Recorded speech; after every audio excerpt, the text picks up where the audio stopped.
세상의 조용한 새벽에서요. 공포의 질주가 이어졌다고 합니다. 안진용 기자님. 네, 지난 6월 말 제주 서귀포시에서 벌어진 일입니다. 한 연이 탄 차량이 좁은 도로를 달리고 있었는데 이때 운전하던 남성 같이 죽자면서 가속 페달을 밟기 시작했습니다. 당시 상황 영상으로 준비했습니다. 세상에네. 좁은 도로를 달리는 차량의 CCTV입니다. 한눈에 봐도 속도가 상당히 빨라 보이죠? 그러네요. 중앙선을 침범한 채로 달리는 차량의 속도는 점점 더 빨라지기만 합니다. 이 위험한 질주는 1분 가까이 이어졌고 결국 이 차량 쾅 하는 소리와 함께 옹벽을 들이받고 말았습니다. 세상에. 지금 보면요.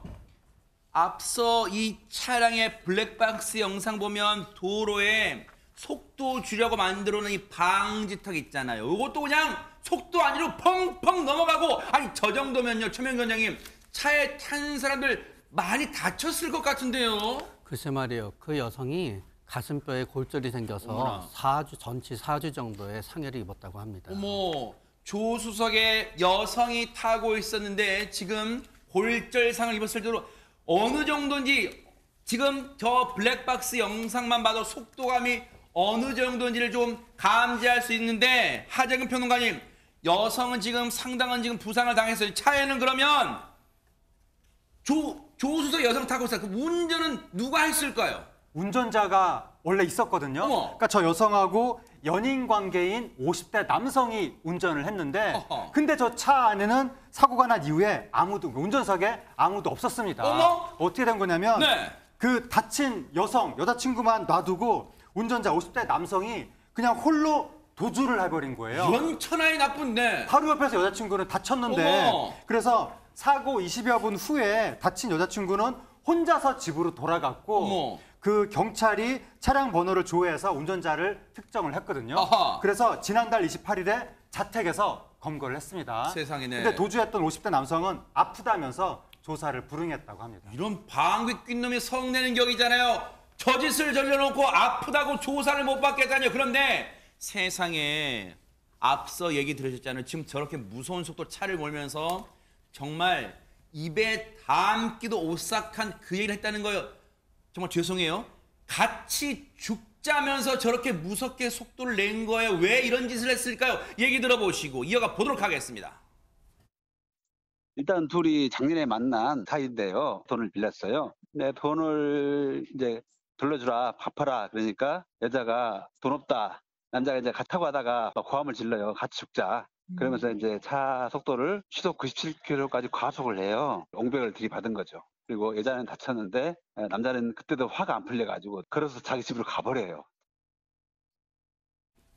지금 이 남자는요, 이 사람은요, 사람도 아니에요. 지금 최재문 교수님, 어떻게 저 짓을 저지른 것도 정말로 기가 막히지만요, 사람이 지금 조수석에 있던 여성은 지금 전치 4주면 중상이에요. 골절상을 당했는데 그걸 구호 조치도 하지 않고 현장에서 도주를 내빼요. 그러니까요. 당연히 구호 조치를 해야죠. 아무리 무슨 일이 있었던 간에 사람이 다쳤으면 병원에 데려가든지 치료를 할 수 있도록 조치를 해야 되지 않겠습니까? 그런 조치가 전혀 없었다는 거예요. 저 운전한 사람은 50대 남성이고요. 그 옆에 탄 연인이라는 사람은 40대 여성이에요. 두 사람이 금전 문제로 싸웠고, 경찰에 아까 인터뷰도 들었습니다만 남자가 돈을 빌려준 것 같은데 돌려달라고 하니까 아마 못 준다 하니까 싸운 것 같은데, 싸우더라도 저렇게 위험한 행동을 하면 안 되죠. 저 길을 보세요. 저렇게 좁은 길을 100km로 달렸대요. 100km로. 혹시 뭐 지나가는 사람이 있어서 큰일 날 뻔했죠. 그리고 차들이 옆에 있는데 중앙선 넘어서 막 가잖아요. 얼마나 위험한 발상입니까? 저게 만약 본인들도 다치지만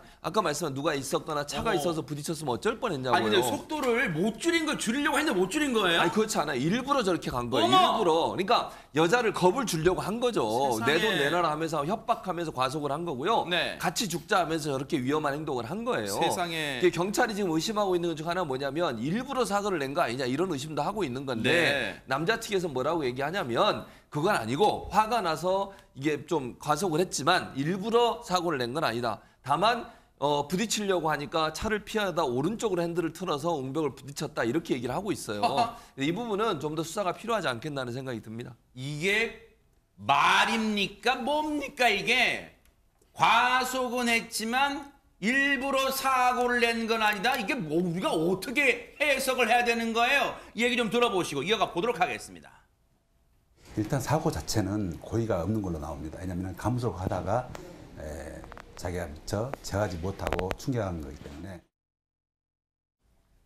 경찰도 들여다봤는데 일단 경찰의 눈에도 일부러 낸 것 같지는 않다고 하는데, 아니 그러면 죄가 없는 거예요? 이번 사건은 어떻습니까? 그러면 안 되죠. 이 사고 후에 다친 여자친구 지금 전치 4주 부상 나왔다고 하는데 네. 뼈가 가슴뼈가 골절됐다고 어머, 해요. 세상에. 여자친구를 그냥 두고 구호 조치도 안 하고 가버렸잖아요. 네. 이렇게 교통사고를 내놓고 피해자에 대한 구호 조치를 하지 않고 도주했을 때 특가법상 도주치상 혐의가 성립을 할 수가 있겠죠. 어허. 그리고 차라는 어떤 경우에 따라서 위험한 물건이 될 수 있는 걸 사용해서 여자친구가 같이 죽자면서 협박하고 이걸로 굉장히 위험 운전을 했잖아요. 이 부분에 대한 혐의는 성립될 것으로 보이고, 방금 경찰이 말씀하는 영상을 본 것처럼 사고 직전에 이 고의로 혹시나 이 특수 상해를 가할 혐의로 이렇게 한 것은 아닌지 경찰도 들여다본 걸로 보입니다. 하지만 속도를 굉장히 빨리 100km 넘게 가다가 58km까지 줄였던 기록이 나왔다는 거예요. 그리고 직전에 이렇게 옹벽에서 핸들을 꺾은 그런 흔적도 나왔기 때문에 일단 사고 자체는 과실로 평가하고 있는 것으로 보이지만, 그렇다고 하더라도 여자친구 태우고 아무리 홧김이라고 하더라도 같이 죽자 하면서 100km로 과하게 운전한 거 맞잖아요. 이 부분은 특수협박 혐의를 판단할 때 굉장히 죄질이 불량하다고 평가될 수 있는 요소로 생각이 됩니다. 지금 그리고 네, 피해자인 40대 여성이 합의서를 제출한 상황이거든요. 네. 그래서 이 사건이 검찰에 송치될 예정입니다.